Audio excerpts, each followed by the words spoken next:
Pour Christophe Dugarry, Kolo Muani doit être installé en tant que numéro 9 titulaire au Paris Saint-Germain. On va voir tout ça dans cette vidéo. Salut à tous les gars, c'est Azial. Aujourd'hui, on se retrouve pour une nouvelle vidéo Actu PSG avec comme thème principal, encore une fois, un débat sur Randal Kolo Muani. Oui, on va refaire un débat sur le bon vieux Randal parce que pour Christophe Dugarry, Luis Enrique est fautif du rendement de Randal Kolo Muani et il devrait l'installer en tant que numéro 9 titulaire. On en a déjà pas mal parlé sur la chaîne, même si c'est vrai que ça peut commencer à remonter. Peut-être que certains n'étaient pas là quand j'en avais parlé, donc on va le refaire aujourd'hui. Ça me permet de rebondir sur la déclaration de Christophe Dugarry. Et dans tous les cas, quand je vois ce style de déclaration là faite de la part de Christophe Dugarry, franchement ça me fait bouillonner et ça me donne envie de réagir et du coup d'en faire une vidéo. Donc bien évidemment, avant que la vidéo commence, n'hésitez pas à la liker, à commenter, à partager, à vous abonner, ça fait toujours plaisir et ça aide pour le développement de la chaîne. Et nous, on va pouvoir y aller dès maintenant. Et encore une fois, malheureusement, on va devoir un petit peu taper sur le bon vieux Randal. Alors que je le dis, je le répète, c'est sûrement un super gars, ça se voit qu'il est super gentil, ça se voit qu'il veut bien faire, ça se voit qu'il aime le club. Mais au bout d'un moment, moi j'analyse, je critique des prestations sportives. Et les prestations sportives de Randal Kolo Muani ne sont pas présentes, encore plus quand tu prends en compte le prix investi sur lui, etc.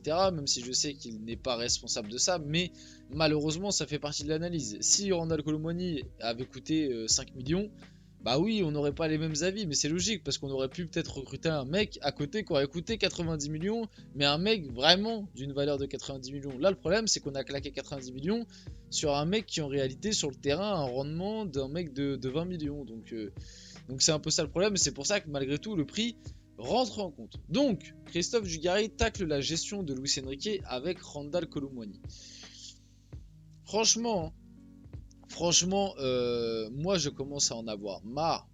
Là, vraiment, petit aparté, avant que je commence à lire sa décla et tout, mais vraiment parce que ça m'énerve. Je commence à en avoir marre que au Paris Saint-Germain, les joueurs français, parce que c'est ce qui s'est passé avec Mbappé, Kolo Muani, il est très souvent défendu, pas par tout le monde, mais en tout cas, je vois souvent dans les médias, il est très souvent défendu. À des moments, Dembélé a été défendu. Bah là, lors du dernier truc qui s'est passé, quand Dembélé a été écarté à Arsenal, il a été beaucoup défendu par les médias, alors qu'au final, on se rend compte que c'était quand même à juste titre qu'il avait été écarté par Luis Enrique, mais il avait été beaucoup défendu par les médias et tout. En fait, arrêtez, arrêtez de faire croire que Luis Enrique est le méchant garçon qui veut pas que les Français réussissent ou je sais pas quoi. Arrêtez d'être dans cette matrix là. Arrêtez de croire que si Kolo Muani est mauvais, c'est uniquement de la faute de Luis Enrique. Arrêtez de croire que si l'année dernière Mbappé était mauvais, c'était que à cause de Luis Enrique. Arrêtez de croire que si Dembélé il s'est pas marqué un but à 3 mètres, c'est la faute de Luis Enrique.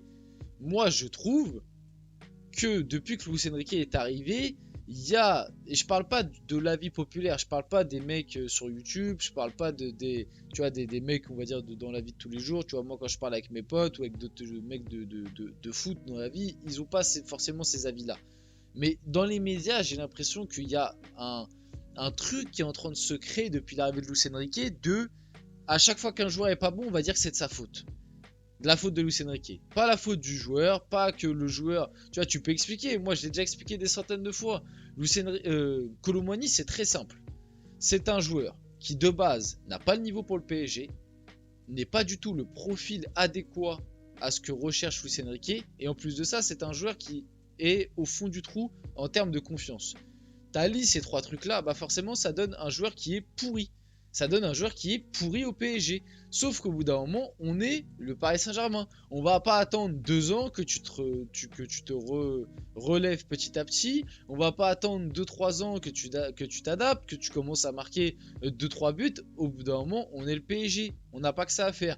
Que tu sois fan du club, que tu sois français, que tu aies fait une bonne rentrée en finale de Coupe du Monde, que tu t'appelles Randal Kolo Muani, on n'en a rien à faire. Et arrêtez de penser aussi qu'on s'acharne parce que c'est Kolo Muani. Parce qu'on fait pareil quand Fabien Ruiz est mauvais, on fait pareil quand Dembélé est mauvais, on fait pareil quand Barcola est mauvais, on fait pareil quand Hakimi a été mauvais. Parce que et regardez Hakimi comme en ce moment, il est vu comme voilà, il est vu comme le roi du PSG. Hakimi, les gars, vous demandiez des avis aux supporters du PSG il y a 2 ans, ça n'avait rien à voir. Donc arrêtez de croire qu'il y a un délit de sale gueule sur Kolo Muani. Il n'y a pas de délit de sale gueule, il est juste mauvais. C'est tout. Au bout d'un moment, si vous regardez pas tous les matchs du PSG et que vous n'êtes pas... Enfin après tu peux ne pas être supporter et quand même comprendre ou ne pas comprendre. Tu peux regarder tous les matchs sans être supporter et avoir un avis qui diffère, c'est pas ça le truc. Mais si vous regardez pas tous les matchs et que vous pensez juste que Kolo Muani il joue pas parce qu'il est boycotté, parce que je sais pas quoi, parce qu'il correspond pas à ce que recherche Luis Enrique, c'est pas vrai en plus. Luis Enrique a longtemps forcé avec lui. Je vous donne juste une petite statistique. Cette année, cette saison-là, le PSG, c'est 2 matchs nuls en Ligue 1. Les 2 matchs nuls en Ligue 1, c'est 2 matchs où Kolo Muani est titulaire. Voilà. Au bout d'un moment, il y a des trucs qui trompent pas. Et c'est 2 matchs où il a été catastrophique. Face à Nice et face à Reims. Il était titulaire. Face à Nice, il sort à la mi-temps. Bah, bizarrement, en deuxième mi-temps, t'es bien supérieur à Nice et tu reviens à 1-1 parce qu'il y avait 1-0 pour Nice à la mi-temps. Et face à Reims, c'est l'un des pires matchs dans le jeu du PSG. Bizarre. Bizarre. Il y avait Kolo Muani en pointe. Bizarre. Au bout d'un moment, les gars, faut aussi ouvrir les yeux par rapport à ça, quoi. Moi, j'en ai marre à chaque fois de faire des vidéos pour expliquer que non, Kolo Muani, c'est pas un délit de sale gueule. Non, Luis Enrique ne fait pas n'importe quoi avec lui. Non, Luis Enrique, l'année dernière, sur les 6 premiers mois, il le met titulaire indiscutable alors qu'il était nul. Parce que justement, il voulait lui donner confiance, il voulait forcer. Et l'année dernière, vous-même, les médias et les mecs comme Dugarry, ça faisait des débats pour dire mais faut qu'il mette Gonzalo Ramos.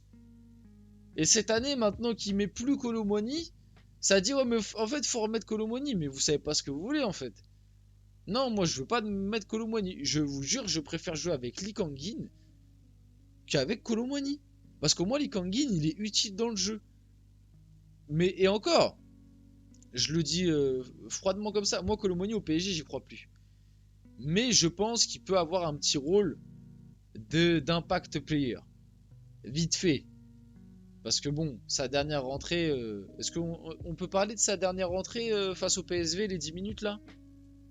En 10 minutes, il a été plus catastrophique que les 3 attaquants du PSG titulaires quand même. C'est quand même très fort en termes de performance. Mais non, mais s'il vous plaît, allez remater son entrée face au PSV. Vous allez, si vous vous en rappelez plus, vous allez halluciner de la gueule de l'entrée qu'il a fait. Ah franchement, je crois qu'il a eu 5 ou 6 ballons à toucher, mais alors c'est 5 ou 6 ballons où il a fait du Ronaldinho Prime de conneries. C'est complètement dingue. J'ai beaucoup digressé.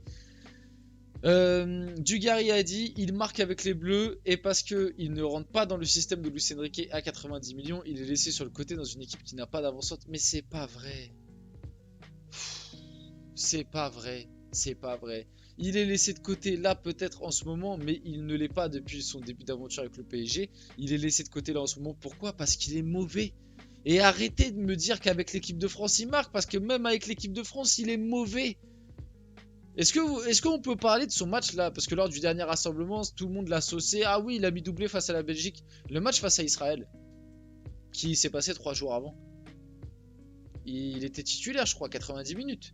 Parce que c'était le seul numéro 9 qui était apte lors du rassemblement. Arrêtez avec cette Zumba aussi en équipe de France. Parce que même en équipe de France, quand tout le monde est là, Kolo Muani, il est même pas remplaçant numéro 1.